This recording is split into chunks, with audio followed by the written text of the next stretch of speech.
Now it's time to return to this week's challenge, in which Jason and I are trying to decide which is the best high-definition camcorder you can buy. Now, this next test isn't actually about the high-definition camcorders themselves. We're going to put these through their paces a little bit later on in the show. In this test, we wanted to look at high-definition editing software. Yeah, and this next test is absolutely crucial because if anything is going to bring your home computer to its knees, it's editing high-definition footage. Our high-definition editing task was to create a short film of our bike ride around Mallory Park racetrack. We last tested editing software in the spring and decided the best around was the free iMovie software on an Apple Mac. So this time I stuck with the Macbook laptop and the latest version of the editing software. This is a new HD version of iMovie. I'm just intrigued to see how it handles the much bigger files that obviously come with editing high definition. I've gone for a PC-based HD editing package that's been getting rave reviews. Pinnacle Studio Plus version 11.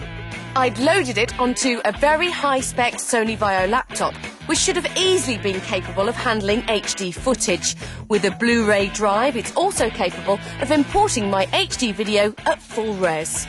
Like Susie's, my iMovie software could import my footage at high quality, direct from the camcorder's hard drive via a USB cable. For me, importing was a cinch. The Pinnacle Plus software had recognised my footage from the Blu-ray disc and was showing the files as handy little clips. So I've just chosen those, click import. So far, so good. I had a slightly more problematic time importing, with iMovie totally locking up at one point, but after a reboot, it all worked perfectly. But obviously, you know, with new technology, sometimes things are a bit glitchy, and I've got all my clips up here now. My clips were all imported too, but I had a problem. Well, it's...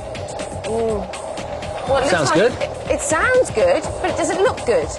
Any footage I tried to play juddered appallingly, making it almost unwatchable. And here's the problem. HD footage contains so much more information than standard definition footage, about 4 times as much. Can this cope with the quality of the footage that we actually shot?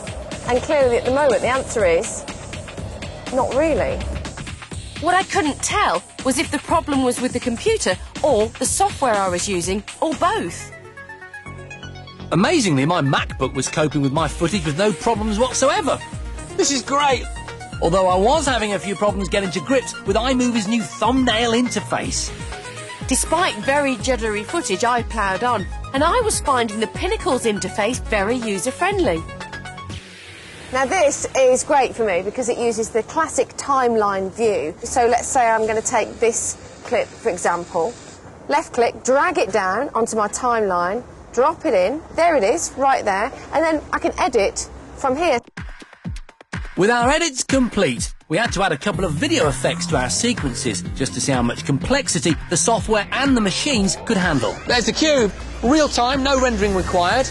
That's very impressive, actually. And I'm sorry to sound like a stuck record, but applying effects in iMovie was very, very easy. And I had my high-def sequences finished in under an hour. And I couldn't finish. I couldn't actually test any of the effects on offer in Pinnacle because my pictures were still not playing properly, and that prevented me from adding any effects. Me, my massive laptop and my Pinnacle editing software had been beaten by an entry-level Mac and some free software. You know, I'm quite surprised that I struggled in that task because all the reviews that I read of that editing software were really, really good. And that's why I chose this laptop, because it was supposed to fit the system requirements. I mean, it should have worked, and it didn't. It's a no-brainer. If it says it should fit the spec, then it should work, shouldn't it? Again, I'm really impressed with the entry-level MacBook. I mean, you know, for a machine that you'll get change out of £1,000 for, to once again be successful in an editing challenge on the Gadget Show, I think is phenomenal. So, if you do want to edit any high-def footage at home, we have to recommend the Mac.